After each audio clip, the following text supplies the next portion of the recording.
moral. Because most of the time, healing are not much on physical level. Physical.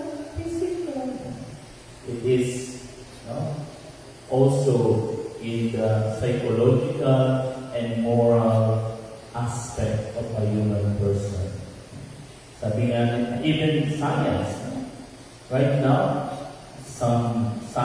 many of the scientists, medical institutions, accepted the contribution of one's faith to one's well-being. Ano ba yun? Na pinatunayan ng science na ang iyong pagtuo, ang iyong pananampalataya can affect your health.